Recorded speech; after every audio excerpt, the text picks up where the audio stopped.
welcome to this particular and special and unique evening. Simone, it's an honor and privilege to host you today. I think it's your practice, Formafantasma, that you lead together with Andrea Trimarchi, has been opening for the last decade urgent questions in design and architecture and beyond. And I really look forward to somehow reconnect these two disciplines and to see that actually we all deal with the crisis of resources. We should all feel responsible for the processes and the materials that we are integrating into our design solutions or products, and that we should not be afraid to dig into their origin and into their current realities. Just for a short introduction to everyone, probably you do know Formafantasma, which is research-based design studio, which has been extremely prominently presented, not only because of their products, but also because of their research. And they are so intertwining their production to the research in order to open up extremely important and urgent ecological, political, historical, and social forces behind the discipline today. So what this kind of analytical approach that we were able to see in several of your projects, I had the privilege to really see live your bio participation in Ljubljana, where you dealt so uniquely with the stone. Of course, now the Cambio, which is also the title of today's lecture, which is dealing with the depth of the forestry industry and the impact that this industry is having on the planet. I think we all wanted to go to London to see this exhibition, and then we were denied through the current pandemic. So therefore, I think it's even more important to somehow have the opportunity to discuss this today with you in depth. Just before we really go into your presentation, I would like to remind everyone that not only that Simone and Andrea are leading this, also named the Design Studio of the Year by Dezeen Awards in 2020, but they're also very important as teachers and educators, and they have been developing an extremely interesting program which is called Geodesign at the Academy in Eindhoven in Netherlands. And I think this kind of research practice and connection with the education, it's also something that can extend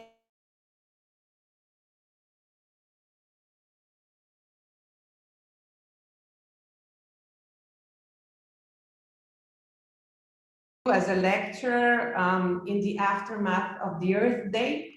I think because the issues that you are going to discuss are so deeply connected with the uniqueness and fragility of our planet. So Simone, welcome again to join us in this digital platform.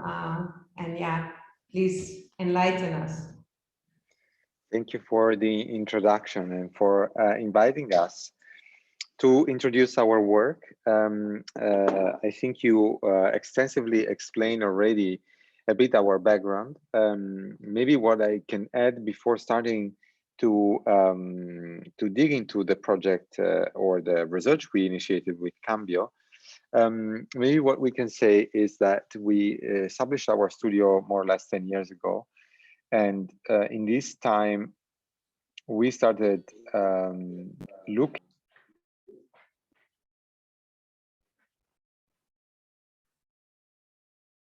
We don't hear you, Simone. Mike, sorry. I think somebody removed my audio. So did you hear me speaking at the beginning? Just start again, sorry.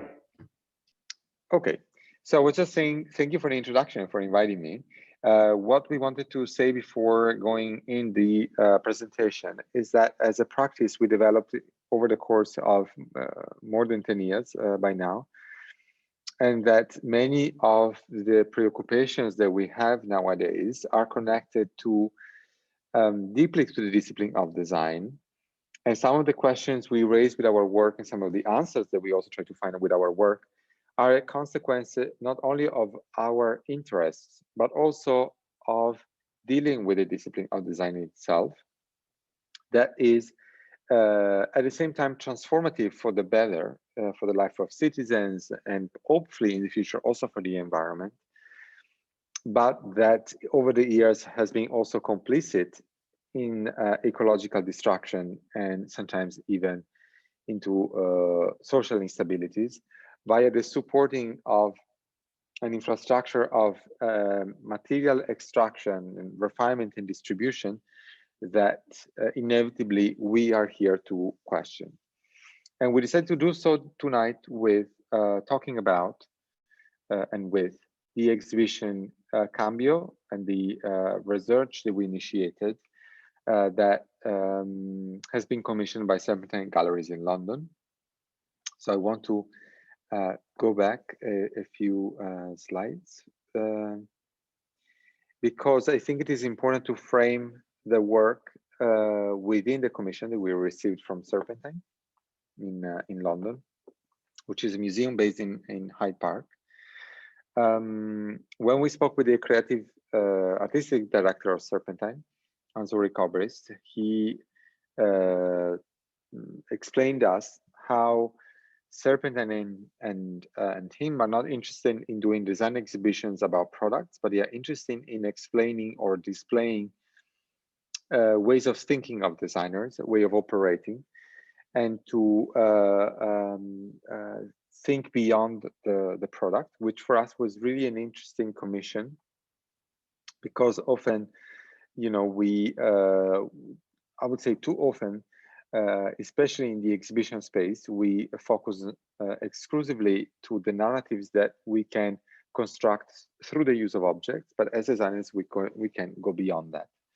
And I wanted to start with the images of Serpentine, because we should remind that whatever I will present tonight is not really the research that we have done, but I'm explaining how this research was somehow presented in space. And as you probably are aware, when you work in space, not everything works. So we decided to select works and content that we felt could be presented in the form of an exhibition. Something else that I wanted to say is that when Anzori Kobrist contacted us, we were still working, as much as we are doing now, with a previous investigation to electronic waste. But we decided, because also of the location of Serpentine in the middle of Hyde Park, to actually focus on another subject, which is the governance of the timber industry. So looking at timber, not from the perspective of a material that can be appropriated by designers and, you know, to produce whatever objects or content that we can extract from wood, but actually on the politics that shape the timber industry, because we think that as designers, we have been for a very long time focusing on the desires and the needs of users, and we use design to fulfill these desires and needs. But at the same time, we are being less critical with the infrastructure we use daily to design objects. And so for the infrastructure, I mean, what I mentioned before, the extractions of material, the distribution, refinement, and so on. If you let me shut off my email so you don't see anymore the bar appearing. Hold on for a second. I'm sorry, I didn't do that before. I go back sharing.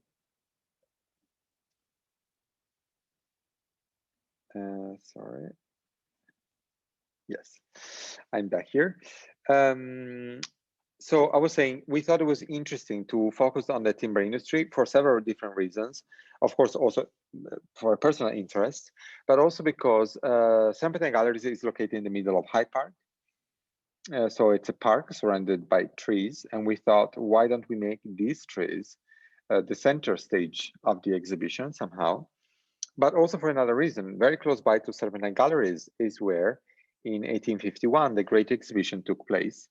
I guess we are all familiar with the event, which has been extremely important for the shaping of the idea that nowadays we have of industrial design and of design in general.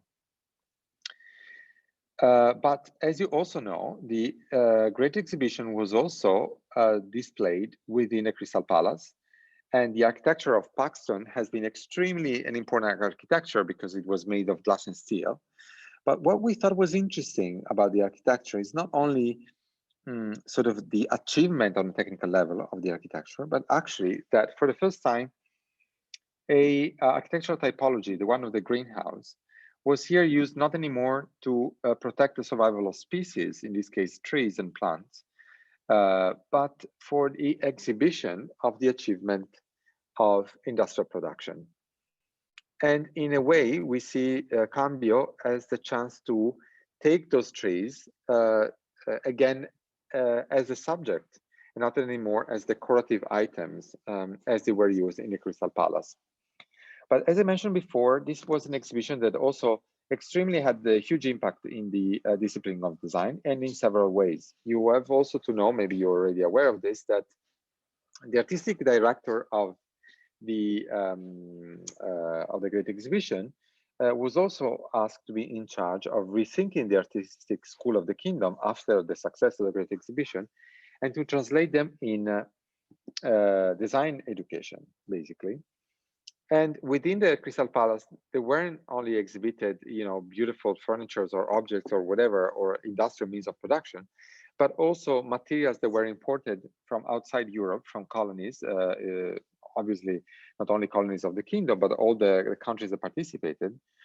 And here we think a clear link between territorial and ecological exploitation, but also exploitation of resources outside Europe, the development of industrial production, and the use of artistic possibilities as a means of producing wealth through industrial production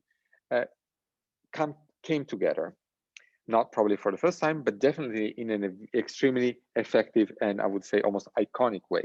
They really shaped our understanding of design. And that's what somehow we are criticizing and hopefully also proposing new possibilities with the exhibition.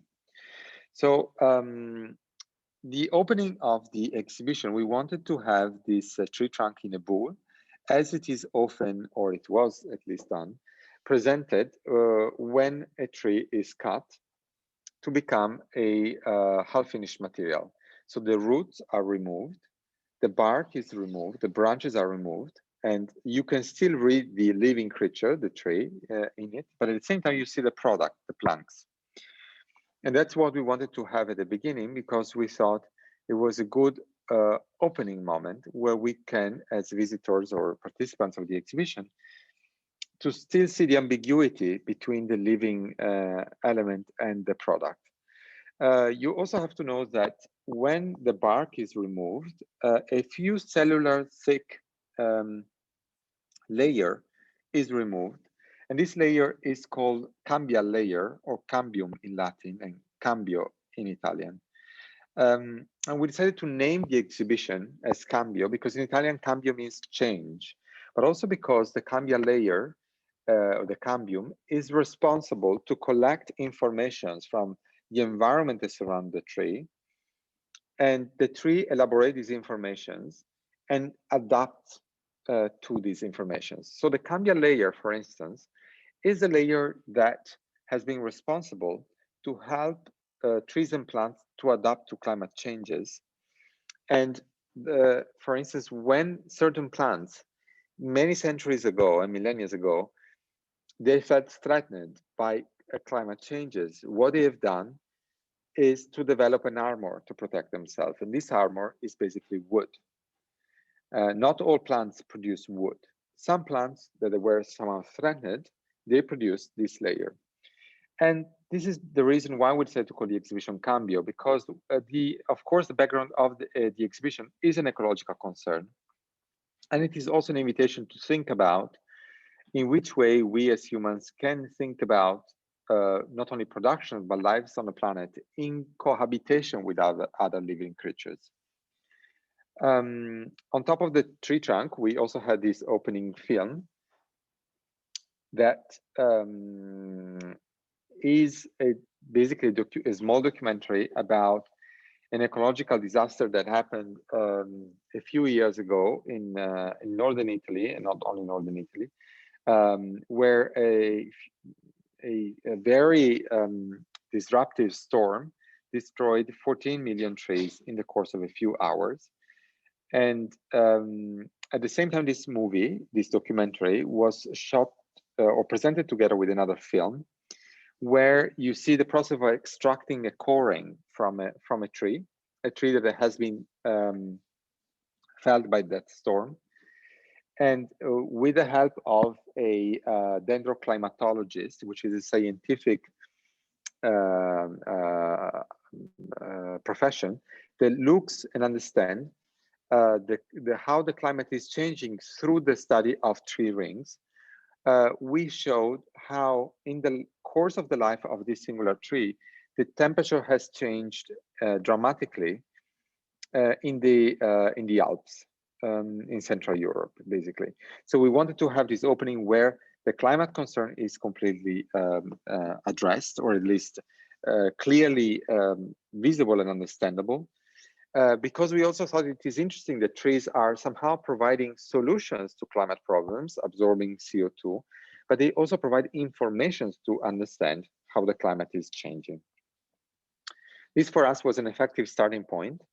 And I want to go back for a second. The installation was also featuring the work of Sissal Tolas, which is a friend and a scientist and an artist and researcher that works with smell, not as with perfume, but with smell as a tool to address several different subjects she's interested in. And in this case, she worked with us to recreate the smell of that destroyed forest, the smell of the forest. We really wanted the people to come in and have this feeling of knowing where they are, of familiarity of the smell of pine forest, but at the same time witnessing in the film that even that familiar smell, that familiar reality we all have the feeling we know, is in fact endangered. The whole exhibition is a constant conversation and collaboration with different practitioners that generally are not part of the design discourse. So scientists, institutions, scientific institutions, activists, a philosopher, an NGO, that all participated in this process of defining, or not really defining fully, but try to define this, I can define it as an hyper object, which is the industry that is connected to the extractions of wood from forests. And I will give you now a few examples. So for instance, the first part of the section of the exhibition that starts already with a film that I already described is a forensic, I would say, investigation, but not only forensic, but also forensic, that look, I would say, wood up close, searching for information and knowledge within the flesh of wood. For instance, this installation with the stools, it's a common object of IKEA, you're probably familiar with. We reproduced it, we copied it in several different essence of wood. And on the wall, we reported information regarding the amount of CO2 that is stored within wood. As you probably are aware of already, you know, trees absorb CO2 from the atmosphere, and the 45% of the CO2 that trees absorb, they become mass of wood. So the majority of wood is actually CO2. So it means that this, whatever we produce in wood is a carbon sink, it's a carbon storage. Whenever we throw away something in wood, what is most probably happening, if it is not ending in landfills, is that wood is incinerated and then CO2 is re-emitted in the atmosphere. So depending also on the typologies of wood, it means that different mass of CO2 is stored within an object. What we did here is stacking these different stools in different typologies of wood, going from the one that is containing the less CO2 to the one containing the most CO2. And we connected this to rotational time. So we, in the world, was reported the informations on when usually these trees are cut for production. Why this? Because if we believe that trees are helping, the absorbing CO2, and that we have to leave them living on the planet to help us in this respect, we also need to think that whatever we produce with wood should outlive the life of the tree in order to create a good balance between a tree growing and the CO2 being remitted in the atmosphere. So it means that, for instance, that stool of IKEA at the top, which is in oak, should live on the planet at least as long as a tree takes to grow back to produce that stool, which is, in the case of oak, 90 years. In the case of a pine, of course, it's much less. But here, of course, you start to think that we are implicitly criticizing a business model based on consumption, I would say. And at the same time, even you could say you can deduct from it a possible design brief, or at least a design question. How can we rethink business models that are based on durability, for instance, and then take into account the life of creatures that we use to produce things in order to make a real, more long-lasting product. Along the wall, we had this series of objects that are literally a forensic investigation on the materials we import in European Union. Since 2014 or 12, now I don't remember, I think 14, yes, 14, the European Union is checking the legality of the typologies of wood we import in Europe. And what we did is collect a series of objects in the course of 2 years that we collected in Europe. And in collaboration with the Tuning Institute in Germany, which is an institute that deals also with collection of samples of wood and looking them on a microscopical level to understand if the wood that is declared by the exporter as one species, it is actually that typology of wood. The majority of the objects in the exhibition were actually corresponding to the declaration, but many of these objects are also using illegal and endangered species for the productions of very mundane objects, such as, for instance, musical instruments, charcoal for barbecue, tools for brushes, and tools for carpentry, and so on. I will not, of course, explain all the installations. This is just to say that the reality of the materials we use daily are still extremely complex. And these are some images of the test conducted by the Tuning Institute. And there is Gerald Koch, who is the director of the institute, who helped us in collecting all this information. In front of it, we also had a sound piece where we use the knowledge we collected with the Tuning Institute to rethink, for instance, how the musical industry is one that extensively use tropical species in the productions of sound pieces because of, I would say, often tradition, because often very special wood, like for instance, rosewood from Brazil, are used for productions of musical instruments because supposedly they sound better, which is probably true, but with the scientific knowledge we have nowadays, we could look in the morphological structure of a sample of wood and find much more local species that are equally suitable. For instance, in this case, in this installation, the two planks of wood that you see are actually two speakers that we constructed with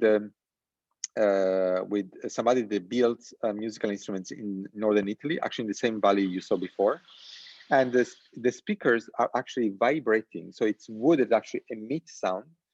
In this case, in the Serpentine Gallery, it was emitting instead the sound of a flute producing in rosewood. And we here wanted to show how a local timber could be used for the production of equally wonderfully sounding elements, while at the same time reproducing a musical piece produced with a tool produced with an endangered species. The exhibition continued with a installation where we looked into paper and the paper industry. We asked friends from all over the world to send us a copy of a book of Darwin on the origin of the species, where we actually look at the origin of the species of the paper that the book is made of.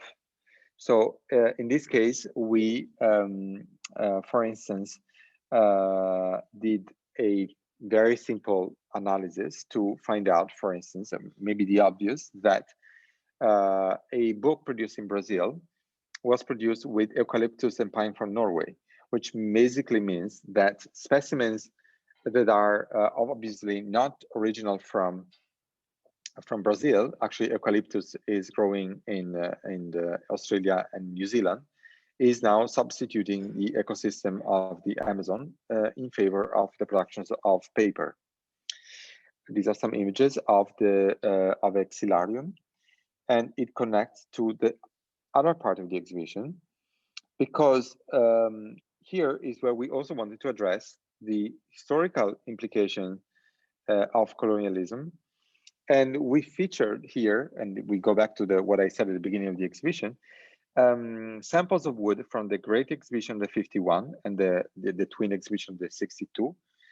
And we wanted to select these specific species for the reason I said before, but we wanted to have them in the exhibition and on show, because those institutions that are able to check if a material entering European Union is legal or illegal are also the same institutions that have an extensive library of material, an extensive library of wood specimens. And those countries that own those extensive libraries are, of course, countries that have a colonial past, because they managed to collect and deprade forests all over the world, and to have these libraries that, fortunately, nowadays are used for counteracting the effect of the same reason those libraries were in the first place collected. This part of the exhibition was also featuring a film where we looked at historical material libraries from a critical perspective. And so the Victoria and Albert Museum and the Kew Garden Xylarium, both has been created thanks to the Great Exhibition, to the selling of the tickets of the Great Exhibition. The founding of the Victoria and Albert Museum happened, that it's basically was conceived as a gigantic study collection for designers to learn and to, on the formalities of wonderfully crafted furniture. And at the same time, the Kew Garden Xylarium, which is basically, it was called the Economic Botany Collection. I think I don't need to explain nothing more than that. It was a collections of samples of wood, which were not there for scientific purposes, but more as a gigantic economic botany collection. And we connected to the contemporary time, and we feature at the end of the film a contemporary library of materials, a virtual one. We downloaded from online plugins for a famous program for rendering called Keyshot. And in there are plenty of endangered specimens of wood that we as designers can render surfaces of objects with. This just to say that, to criticize how even tools are conceived for design, but at the same time to also propose an implicit design brief. What happens if, as designers, we rethink the tools we use to render not only surfaces, but maybe even informations about the ecological impact of the objects we are designing. The exhibition, as you see, it started very up close in the material, and it started to become much more, I would say, holistic, or to move on a more, I would say, bird view perspective on the industry. And it also moves geographically. Many of the specimens of timber that you saw before were also, of course, belonging to the Americans, and because of this, also in the last part of the exhibition, we started looking into an ecosystem we could not avoid to talk about, which is the Amazon, and we do so with overlapping maps collected by and in part designed with the help of a Colombian NGO that help indigenous communities in Colombia to trace their territories for the protection of their territories and implicitly for the protection also of forests. And we overlap these maps together and on top of map, an historical map of Brazil, which is called Radam Brazil, which is a project that was developed in the 70s by the Brazilian government to map the Amazon for exploitative purposes. We wanted to overlap these two different mappings because they shows two different kinds of thinking. One is much more technocratic and based on, I would say, the mapping of the Amazon in terms of quantity, and the maps of the Gaia Amazonas and the indigenous communities of Colombia, because they have a completely different understanding of the territory, not in terms of the geopolitical borders of the countries, as we know, but as a biome. So, for instance, when the communities that in Colombia have been asked to draw their territories, they have been drawing a biome and extending their territories until Brazil. Just to say that this understanding of these communities is much more, I would say, deeply rooted in the understanding of how a biome works, and it is, of course, transpassing national borders. The installation was also featuring, this is why I'm talking also about borders and national tension, a series of papers that Philip Batberg, which is a professor of environmental studies at the VU University in Amsterdam, he's also focusing on governance, that he drafted exactly in a way also addressing how problematic it is to create, for instance, governance on forests, because it is almost impossible to find transnational agreements because of the ownership that, of course, each country wants to have on their own resources. So, for instance, of course, the Brazilian government do not want to find an agreement on the protections of forests with, for instance, European countries, because those forests has been exploited by European countries for centuries. So why should not now be the time of the Brazilian community to do so? But these documents, they went beyond the critique of the system, proposing speculative documents that create governments on different levels. And the most extreme one is one where we look at the rights of trees, the rights of trees as living creatures. Since trees are not only providing timber, but they also provide services. They make sure that our land is protected, that the animals and the fungi and lichens have a space for their livelihood. And so trees are already working for our well-being, providing oxygen. And so maybe we should think about the rights of non-humans, which is in any case a discussion that we are not initiating, but it is going on for several years from the 70s. But it also, this work was connecting well with the last work, which was a film that we developed in conversation with Emanuele Coccia, a philosopher, who wrote a voiceover where an entity that we can say it's a tree or maybe a forest or maybe both is speaking back to humans and looking at, I would say, the living, the life on the planet as the consequences of maybe another dominant species, which are not humans but trees. That without trees, our cognitive system would not be what it is, because only by handling branches and treating them as tools, our brain started to think differently. Only via processing food with fire, our brain developed even further, and so on. At the center of the exhibition, because the Serpentine is structured as a I would say a ring with 2 rooms at the center.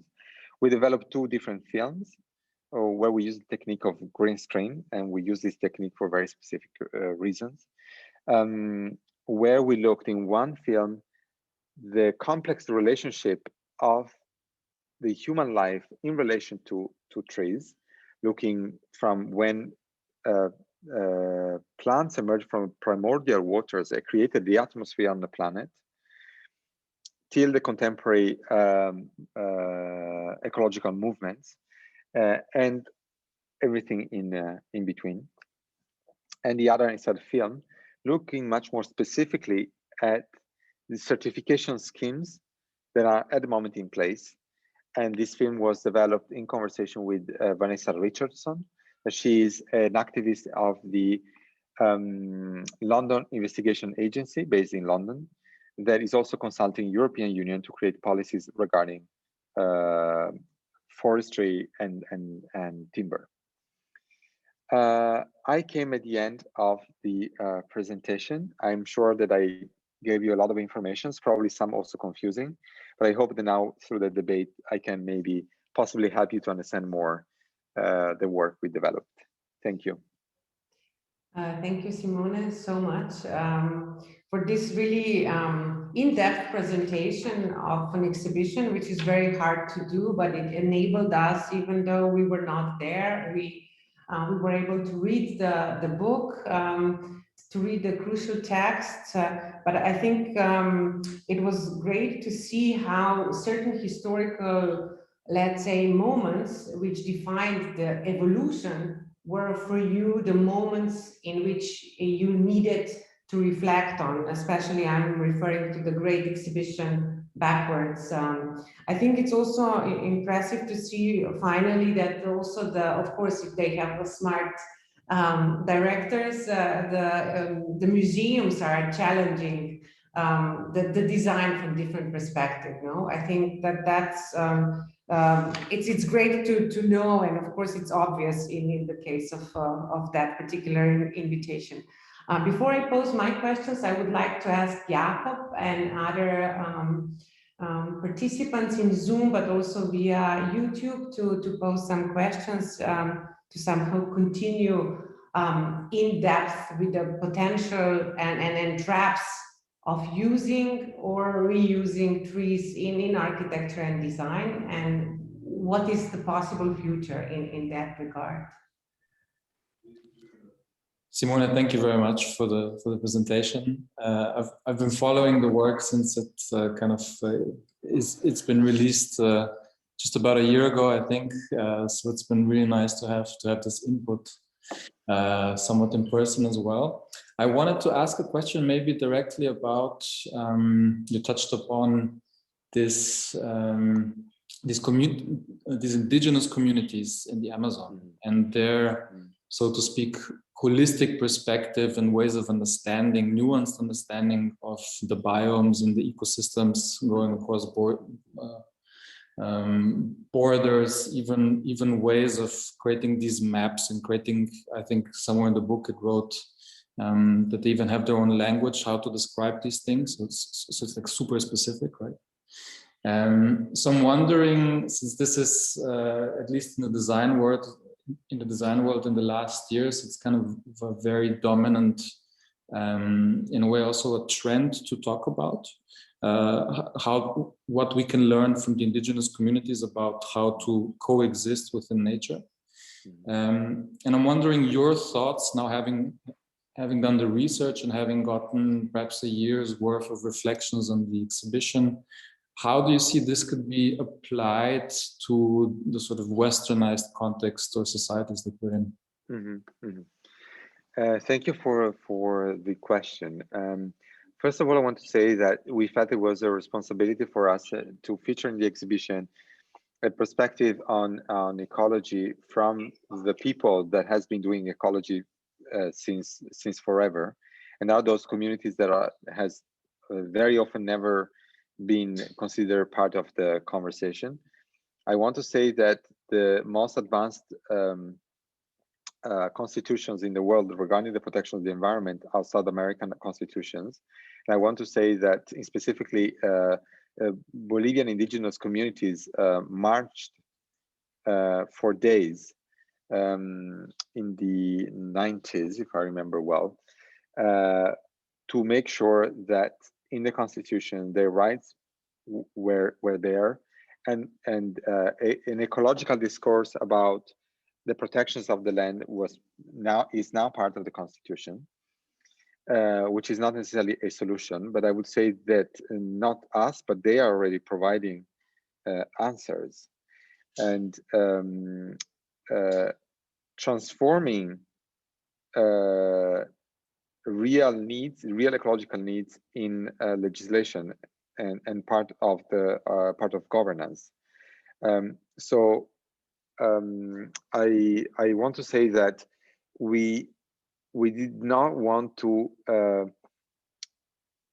somehow exhibit the knowledge of these people, but we wanted to address and to extract knowledge from them. We wanted just to address that there are communities that have been dealing much more than us as Westerner, if I can say that, the real complications of ecological thinking.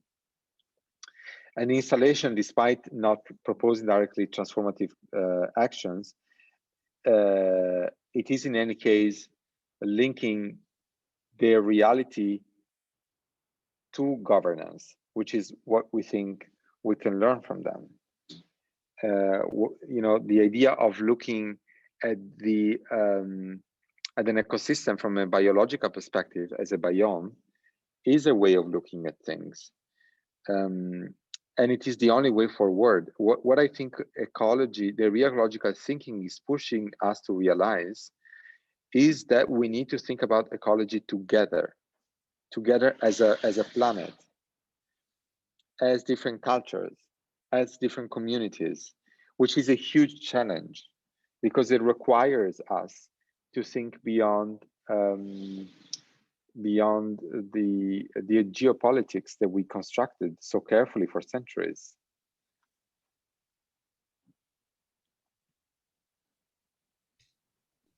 Yeah, thanks. I think that goes also in line with, I think that was the interview with Philip Patberg, who was also part of sort of this declaration movement.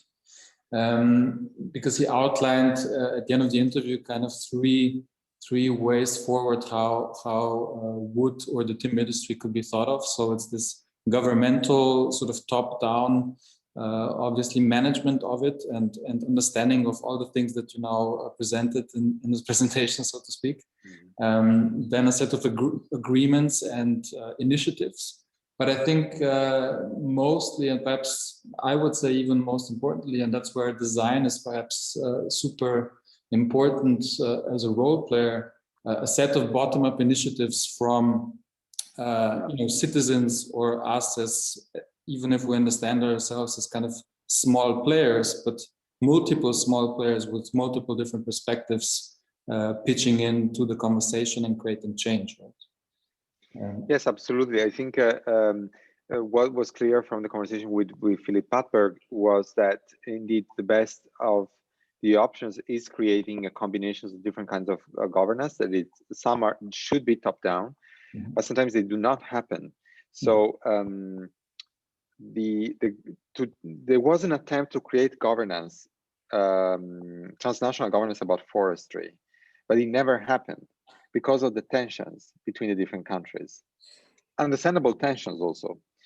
And then as a reaction to this, certification schemes have been created, like the PFC, FSC, all these certification schemes that we know nowadays. They have been created not by the governments, by bottom up, let's say. But there's also plenty of problems with these certification schemes in this moment. So there are no clear solutions, I would say, but there are definitely directions that we can take. I think design can play different roles. For instance, our role here as designers was, for instance, to ask a scientist to work on a speculative level and the scientist has never done that before. I'm not sure that if that, I mean, Philip is an extremely open-minded person, he definitely jumps on possibilities, and he could see the possibility of this. But we should also all the time think that we need to also create, to offer these tools of design, for instance, the one of being speculative, for instance, to others, so that others can use the freedom that they don't have within their own disciplines. Mm-hmm. Yeah, I think this is such a crucial moment, which you are able to show with exactly with this exhibition and also some other works of your office, where you actually show the necessity that it's not just the fashion of collaborating, but actually that you show that by addressing in a very deep level, various disciplines provides perspectives and potential for certain problem to be solved that otherwise was not opened up. I think this, of course, we were trained as creative thinkers, but I think this is so obvious. And also the humbleness of how you try how you define that this was conversation. But anyway, you are provoking all these collaborators. Each one that you select, you are curator, but you are also designer, and you are also the mediator among all these disciplines. So how do you see this role, and where you see the most impact of what you were able to achieve? Well, let's say in this exhibition, we worked a lot as curators. I would say we did the work of curators, of course, in conversation with Rebecca Lewine, who curated the exhibition. But and also Rick Obris and the team at Serpentine. But I'm not sure I'm going to reply to your question, but I think while you were speaking, I thought about something that I want to also be clear in saying is that for us also this exhibition is a model of the way we work and we think, that some people struggle to see how this is connected to design, for instance. But we see this totally connected to design in the sense that companies or producers that see the exhibition and they see us as designers working this way, they should be able to see how we can work as an external R&D to a company, research and development, where we can look at all the chain of custody and their ways of working, and we can think about more holistically at their ecological impact. And so a lot of people really struggle to see this as design, but for us it is fully design, and it's also extremely applicable. This is not abstract at all. In fact, we are lucky enough in this moment to be in conversation with a furniture company that are going to be part of the future steps of the exhibition that is touring. But we're also establishing a conversation regarding what they do and in which way we can apply this thinking at what they do. And we think this is really extremely important for us, because finally we can think about the product and beyond. Yeah, I think that was extremely good response, I think, because you were actually showing, I was surprised when you mentioned that some people had problems of seeing this as a design, you know, that they struggle, like the role of design in this Cambio exhibition. But it's also great to hear that the industry responded, no? I think that only if you are able with such an exhibition to move the industry, the small player, the medium player, the larger player, then you are actually turning the wheel on the planetary level. Because if the whole industry is left out and ignoring what you exposed so vividly, and so also in a different visual manner that otherwise this data is, of course, written about, exposed in certain papers, researchers, and documents, but it's not the impact on a person who is able to visit your exhibition or able to read the book. It's not that strong. So it's great to hear that you are collaborating in the second steps with the industry. What I was, which is really a small thing that you mentioned, but I was kind of intrigued, is about this, that you were also researching the rendering system, because this also applies to a lot of the students or designers and architects who are really, who too many times we have the struggle to design in this with the virtual tools, not being even aware of the material libraries that you were critical about, which they started centuries ago, but that we are, of course, not even slightly aware of the origin or the problem of any tools from the palette that we are selecting, and that kind of, you know, frivolous decision becomes a reality in I don't know how many cubic meters or tons of that material on the site in a year, 2 or 3. And I think that I would like you to maybe mention this a little bit more. I had, you know, when you were speaking about, I had this vision, you know, when you go to the weather.com and the emergency is coming and it says, you know, the storm, you know, the storm is coming to your country. So you have this red, orange, yellow. Imagine if you would click on one of these materials and you would get this instant that you could not, you have to click again to take away, that you would be forced to observe the data that is behind. And especially with all these beam, you know, design that all these data is anyway in, I think this might have, especially on the future designers, but of course also current, an impact that they could not forego. So what were your thoughts on that? Well, exactly what you just said. I mean, this was our initial thinking. It was about, I mean, what is interesting is even the word rendering. You know, rendering is about giving information, rendering an information. But then what we do with the 3D program is rendering surfaces. And but those surfaces are made of materials, and so it would be almost obvious that rendering programs should render also information when you render an interior, and see what happens when you apply, you know, for instance, in terms of CO2 or carbon footprint, if you add like you know, a wool carpet or a polluter on whatever surface in an interior. So but I'm sure there are programmers that are already working in this direction. It almost seems the obvious to me, but I guess with that work we were also trying to unpack how much we are often do not considering how much the design is not only a human ability that is innate and it's part of humans of shaping the environment according to what we need, but it's also a discipline that has been conceived and developed historically, and that the way we operate as designers is the fruit of that development.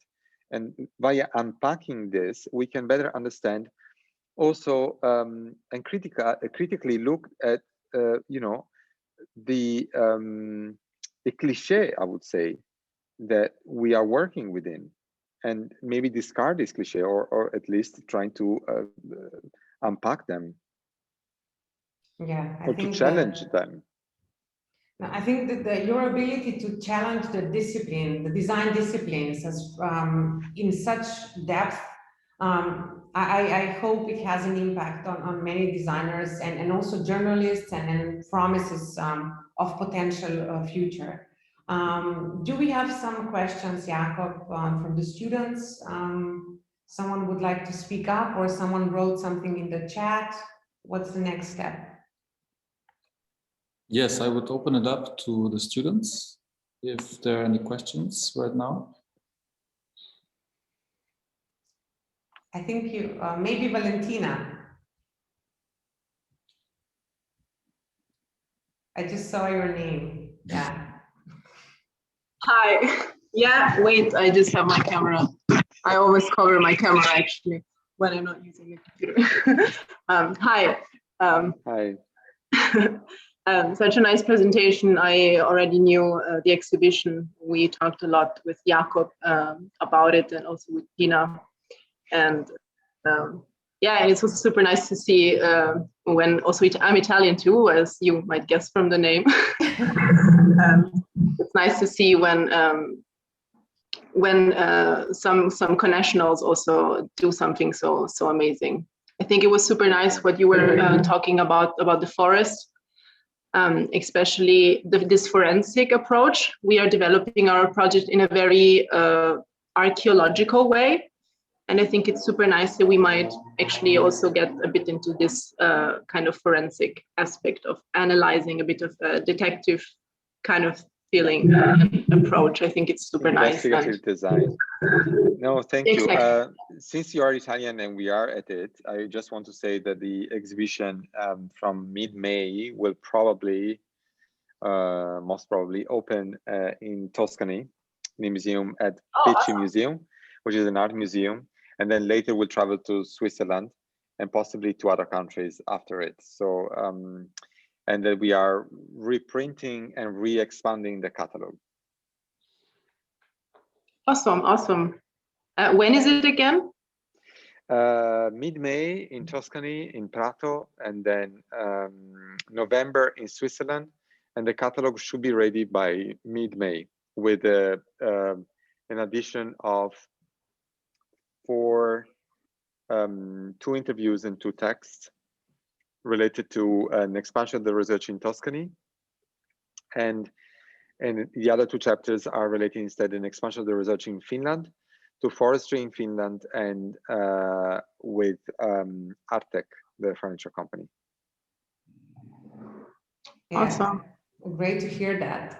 So I think Simone, even though we are working on with the students on quite a very unique and small and bottom-up, let's say, set of projects, architecture is the field where this kind of, the immense quantity of materials is used daily, even more so than in the design world. When you were speaking about the violin makers and the problematics of that particular aspect, I was thinking of all the wood that comes to a construction sites, and this the quantities are of course uncomparable. And of course, so have you been thinking, since you went deep into this forestry, and now I think it's extremely important for us to hear that you're focusing on local, let's say, local conditions on local forests, like in Tuscany and in Finland.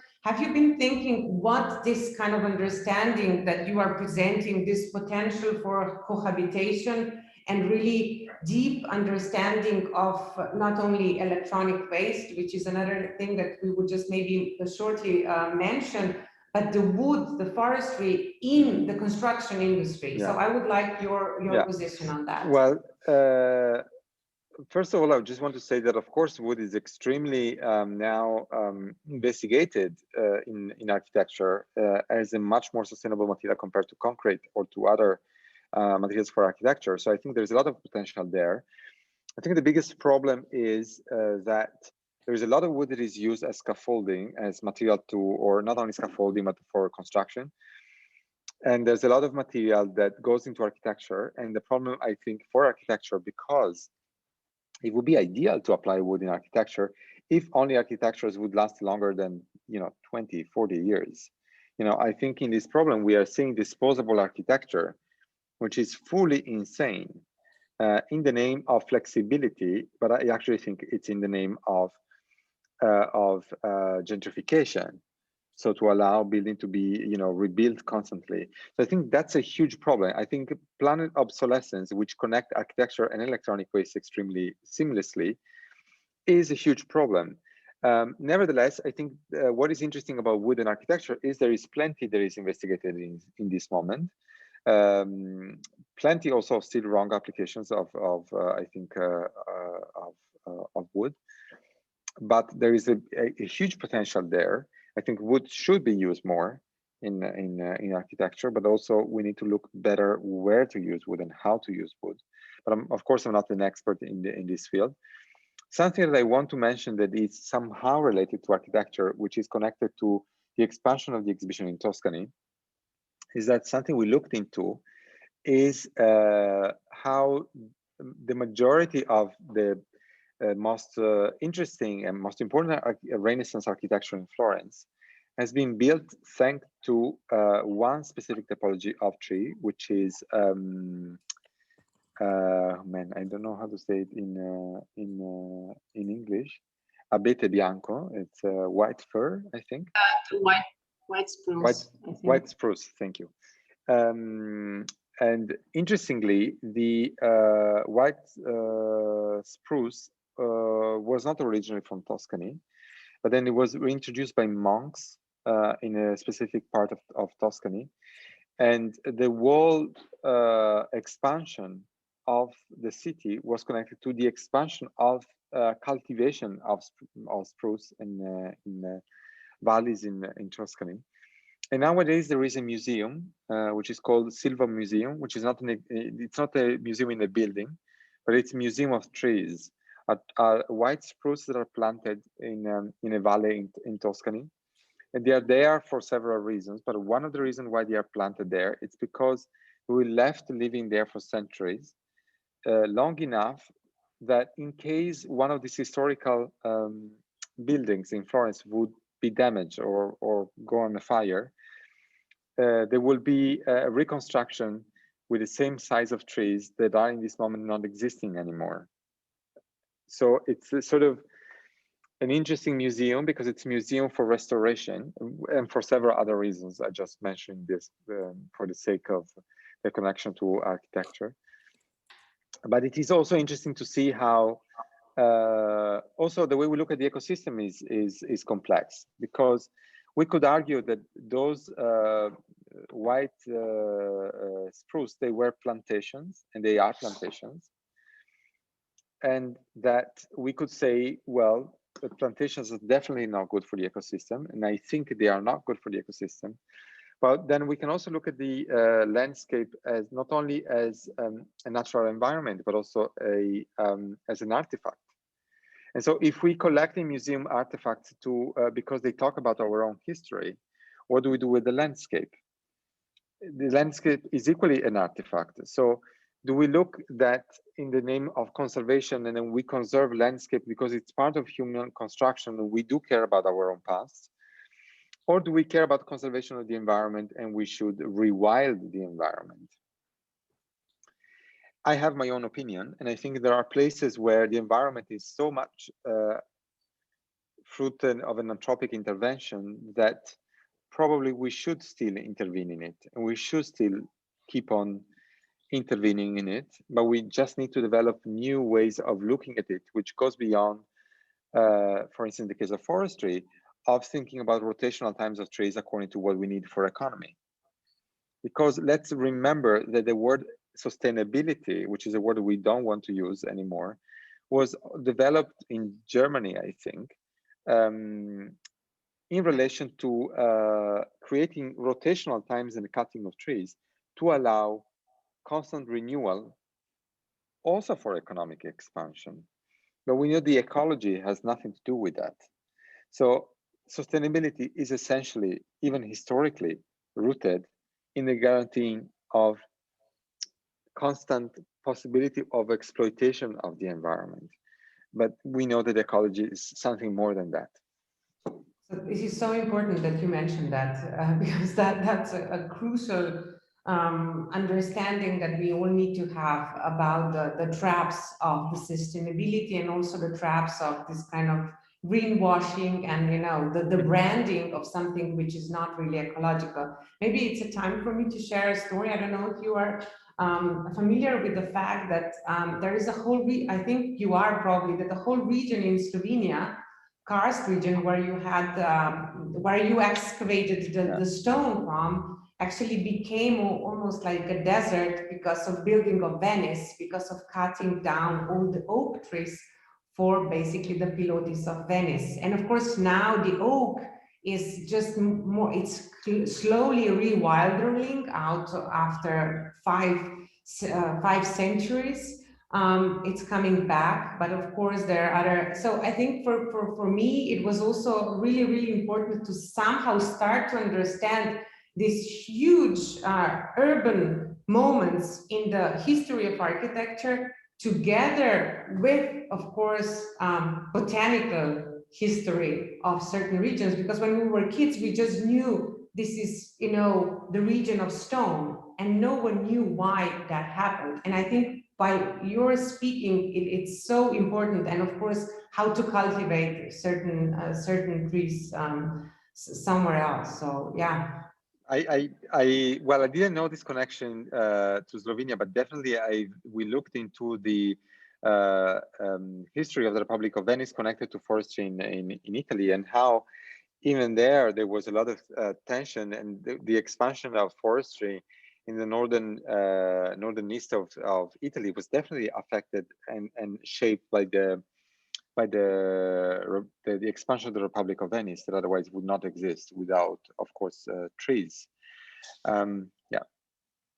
So this to really somehow understand all these geopolitical levels with actually geological levels, or this kind of beyond levels. Mm-hmm. I wanted to mention also, maybe it's important for the students, I don't know if there is another question, but this kind of forensic investigations that you all did with the research, we gave them a set of wooden, small, interesting projects, which we all knew as architects, which they were published, but only when they started to dig deep inside and try to read where the wood was coming from, or this was like a CLT, which was, cut somewhere, produced somewhere else, and then transported somewhere else. Only then we were able to even start thinking if this is really a wooden building or a wooden facade or a wooden structure is relevant for a certain project, or is just some sort of a new branding of something that it's natural, but deep down is actually extremely destructive of the problematic of the resources and of course of the transport, which is always connected with. Have you been addressing, we go directly to you, Petra. Have you been addressing also the issue of the transport that you also mentioned with the paper production? No, we haven't. Because I think this industry, especially the wood industry and also the paper industry, is dealing with such an amazing tons of materials. And if I just try to visualize this production of the books from Darwin that you mentioned, it was really extraordinary to hear that. Yeah. Okay, Petra, go. Okay, thank you. Yes, actually, I wanted to go a bit back to the problematic of what you mentioned earlier, colonialism and post-colonialism maybe, and the impact that this had on the way the forests look like now in maybe all over the world. But somehow our project is now also based on studying the traditional joints and wooden joinery. Mm-hmm. And my question is, since the time of the colonialism, actually a lot of generations of carpenters had time to establish maybe a new tradition, or at the time a new tradition based on the, so to speak, imported species. And now if we also with the climate change face problems with the current species, and we, for instance, discovered, or we think that hardwood would be a better way to start thinking about as a structural element. Is it a better way to start also looking globally or at the global scale at people working since generations in this material, or is it better to look back to the tradition that has been established in the last, I don't know, hundreds of years of since? Yeah. Well, there is never really a solution, right? I mean, it is all the time about reading things in context. So I would say that I don't think, we are never up for the easy solution. So we are not a total localist. We think there are possibilities also that can come from sort of a global thinking. I think it makes sense to look things, as I mentioned, in context. Definitely, I have to say something. If you are forced to work with the ecosystem that surrounds you, you also more easily take responsibility for the destruction you create. The more the way you extract material is in the middle of nowhere, the more you do not take responsibility for it. So we do think there is a problem there, you know, like if we could eradicate more our production to locality, we will need to face the idea of scarcity, of seasonality, of time. When we extract globally, we can ignore that, and we live in the illusion of a constant supply chain, which is not really there.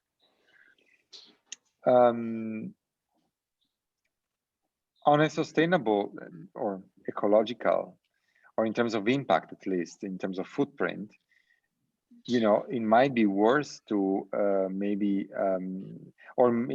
it might be better to import some materials than extract them locally. So I think there's not necessarily easy solutions here. I would say that a problem of architecture is when architecture are conceived sort of in an abstract space where you do not consider to root them in a specific reality. So of course, if you think about certain ideas of modernism where you can have sort of almost like a modular, not only architectural modular, but also you think intellectually as architecture is something you can plant everywhere in the same all over the world, almost as if there is a continuous grid all over the planet. Well, that of course doesn't work. You know, I think that's more of the problem of conception of the architecture more than, first of all, sourcing. I mean, honestly, even during modernism, there has been a lot of conversation about how to decline, you know, modernist architecture locally.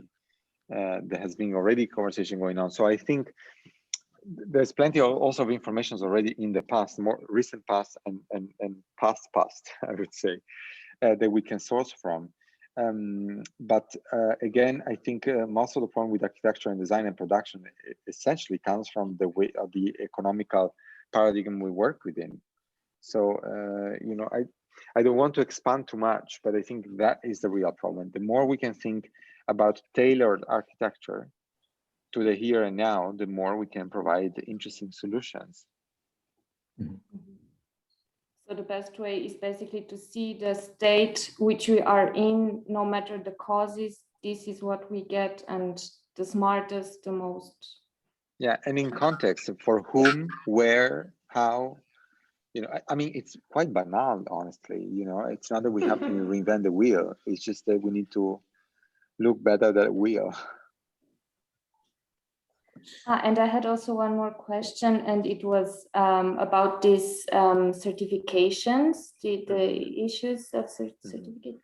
Are they established because one wants to, or are certain species not allowed on a continent because of purely economical reasons, or does it also have to do with how species influence each other at the bioecological level?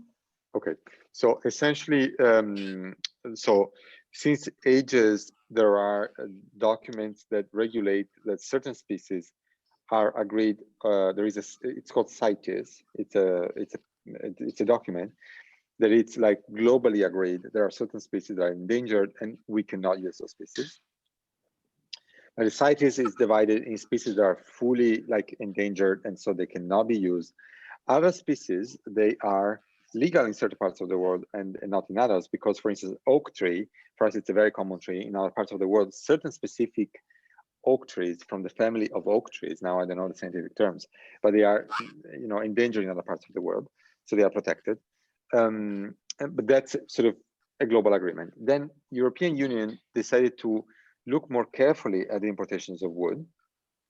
And I didn't explain before, but I need to explain now, thanks to your question, the idea of legality of wood. So what is legal and what is illegal? So the CITES define really species of trees that are endangered, and they are not, it's not legal to work with those species.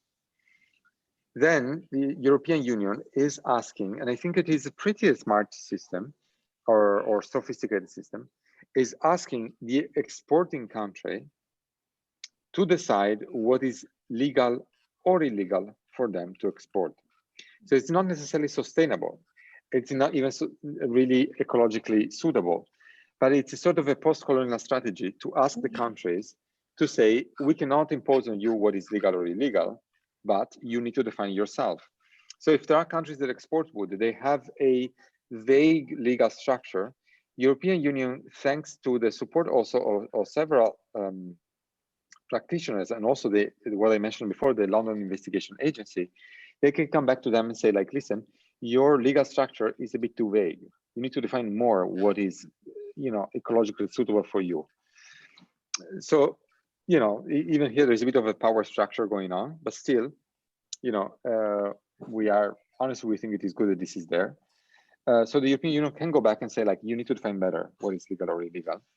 But for instance, if Mr. Bolsonaro in Brazil wants to say that, cutting down half of the Amazon is legal, there's nothing we can do for it. Well, maybe nothing we can do, maybe it's too much of a statement, but, there is limit to this system, but it's still, an interesting system, I would say. So this is what defines legality. I'm not sure I responded to your question because I got a bit. Yeah, actually, more or less, yes, because we got into this issue of somehow diplomacy and structuring the legality of the transport. And thank you very much. You're welcome. Can I just wanted to note something that, what you were saying about this legality thing and those power relationship. And also, I think you were saying about disposable architecture. And I think it has a lot to do also for me, also with the older generation, with this capitalism children, or let's say this generation of the 50s, 60s that was born and raised thinking that all the resources were endless. And I have, for example, my parents, they have a completely different look upon architecture. And the baby boomers. It actually feels like, exactly. It actually feels like there is very little we can do. It feels like a machine that it's not going to stop, and the interests are actually getting bigger and bigger. And the money is actually the only valuable currency at the moment. It feels very depressing if we put it in these terms. What do you think? I think you're right. I think it is depressing, but also on the other side, I also think that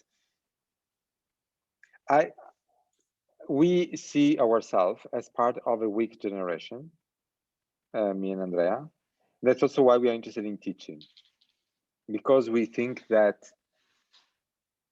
our work, it's not about me and you or what we do within the studio, but it's about also letting others continue.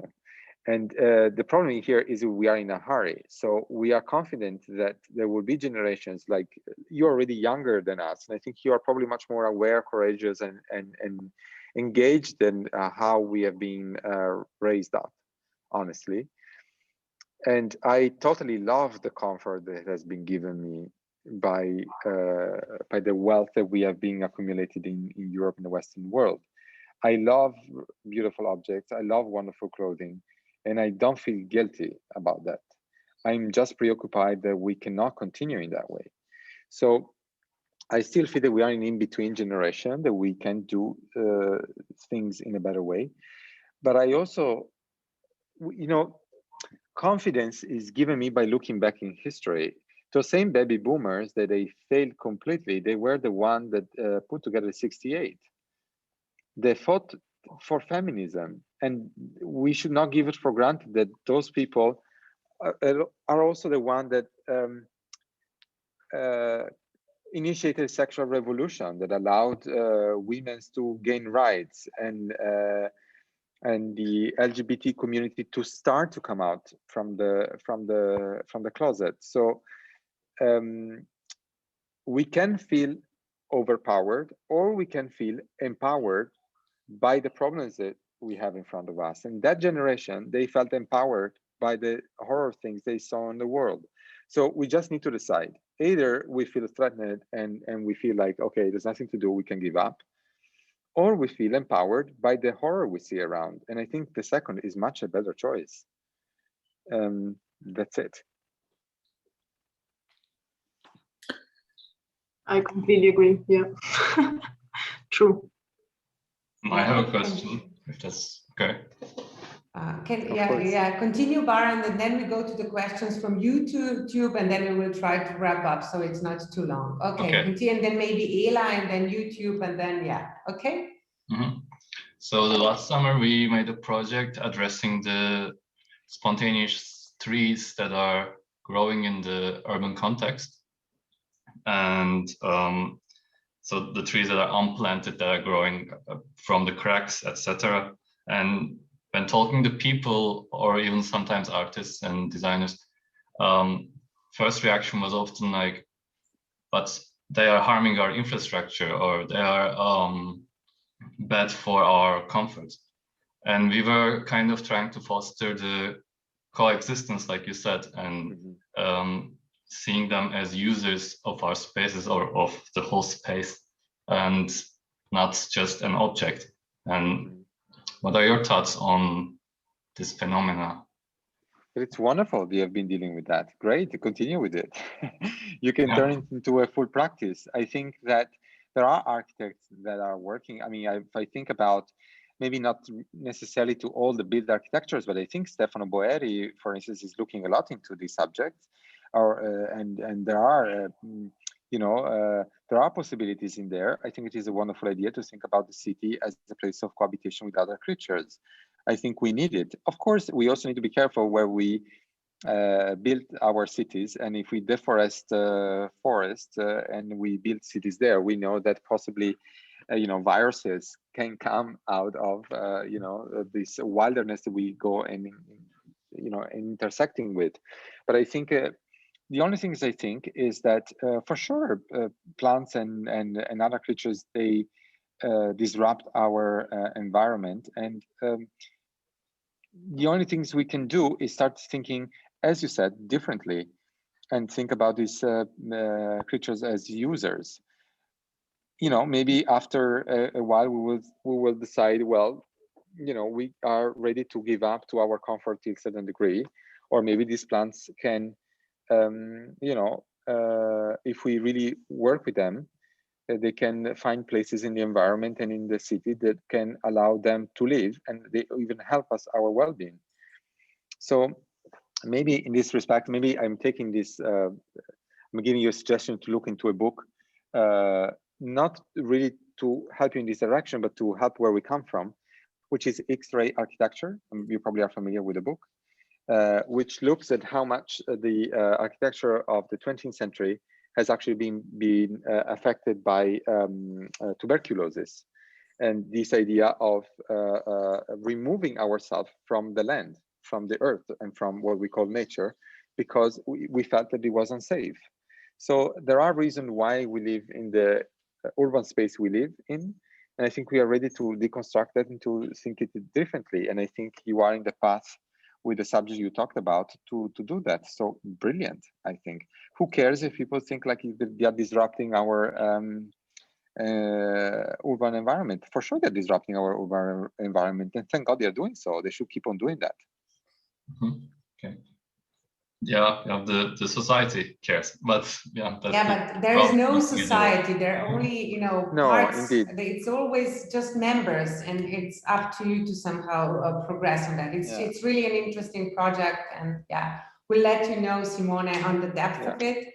Thank you so much for your comment, Ela, and then comments from the YouTube, please. I just wanted to say that I really thought it was interesting, this exhibition where you compare the acoustics of this wood from Brazil, if I'm not mistaken, and from Europe. And my project this semester is also centered around the acoustics, and it's been hard to find these kinds of comparisons. So I just wanted to ask you if this spruce from Europe, has there been some specific treatment to it, or how was it compared to this? So, well, it is called resonance wood, which is not like a specific kind of wood, but it's a specific kind of quality that certain wood has. And it is used to build the musical instruments, essentially guitars or I don't know how to call it, like objects that need the chamber of resonance, basically. And but if you find somebody that builds musical instruments, they will have knowledge about this. So it's not so complex to find. I'm sure you can find plenty around you. Okay, then there's also, I'll do one question from YouTube, and I'll maybe make it a two-part thing. So there was a question from also our students, Matthias Pala and Anne. How did you as a designer address or use the wood from the woodfall in Val di Femme, from that example? And I want to maybe follow up on that. If that approach that you've used there, is that also perhaps an approach that you use when you do teaching, so as part of your geodesign course? Yeah. So I will start from the last question. So the geodesign just started as a department. The concept of geodesign was introduced at Design Academy by Joseph Grima, the director of Design Academy, and he was generous enough to offer us to lead this master course. We started in September, so only at the end of next year we will have the first graduates. And Cambio is an example of the subject we are dealing with in geodesign. And in fact, Cambio was also the starting point for the first trimester in September. So we want to use it almost as a pedagogical tool, or not even pedagogical tool, but a body of knowledge that was offered to students that could expand their research in the areas they were interested in taking the research to. And in regards instead the first question, so the exhibition pieces, the exhibition design basically of the show at Serpentine was developed using wood from Val di Fiemme. The reason why we did that, it's because we wanted to somehow show that you can do contextual choices instead of choosing whatever material to produce the pieces. In that case, we used one that was needed to be removed from the forest, because once you leave it there, it will rot, and in such a quantity, it will create problems for the rest of the forest. Of course, it was a symbolic gesture, because basically we used the quantity of a tree to make the full exhibition design. But still, it was a way to make it the exhibition design somehow on a meta level participate to the exhibition and to the content of the exhibition. We have been criticized because the material we use is a soft wood. As you know, soft wood, it is used to make furniture in the form of chipboard, but also in the use in the form of very I wouldn't say mundane furniture, but quite simple furniture, because it is a soft wood and it's generally considered not a high quality timber. So inspired by musical instruments, that we had a chance to look into that while doing the research there in Val di Fiemme, we decided to use a heavy lacking on top of the furniture. We wanted to somehow seal the furniture, and because we wanted to make the exhibition design as the opposite of what usually it is done for exhibition design, that you have white plinths and ephemeral exhibition design that generally is then discarded after a while. Being the exhibition a lot about durability also, we wanted to do some pieces that are designed in such a way they will obviously, by even their own function, surpass the exhibition. That's why we use table shelvings and so on. Let's say that we had, like as references, the wonderful exhibition design of Lina Bobardi or Carlo Scarpa, not that we are aiming to be as great as they are, but just to say that their exhibition design survived the test of time because they were as good as the content that was exhibited. And I said that we have been criticized to use a synthetic lacking, because I think a lot of people like to oversimplify ecology and thinking that the best is to not use plastic, for instance, anywhere, or synthetic lacquering. Is that the best choice? I don't know. we decided to go down that path to make the pieces possibly even more long-lasting, to possibly making them a humble wood, sophisticated as any other wood. Did we succeed on that? I don't know.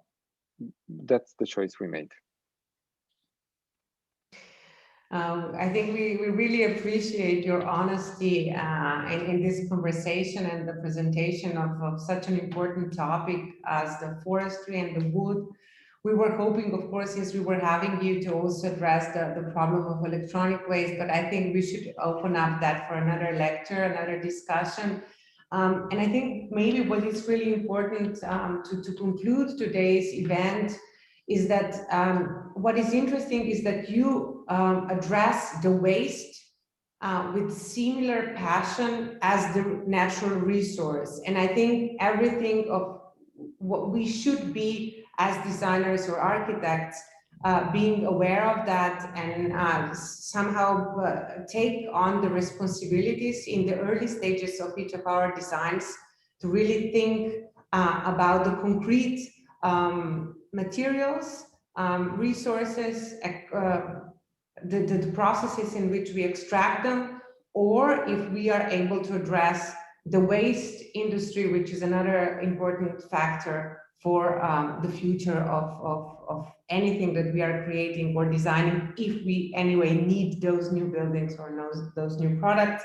And I think this thought that you somehow deducted out of this criticism of the exhibition design, it's so interesting that ultimately probably the most ecological, not to mention the S word, approach in designing is that it sustains the time.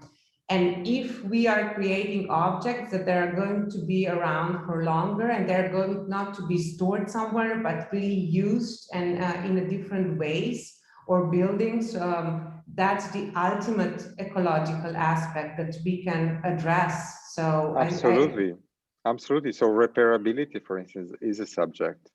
Exactly. So I think this is, I think what you hoped, I mean, what you really offered us very openly is that we need to see the resources and the product and all our creations in a deeper but also wider way of the impact before and after.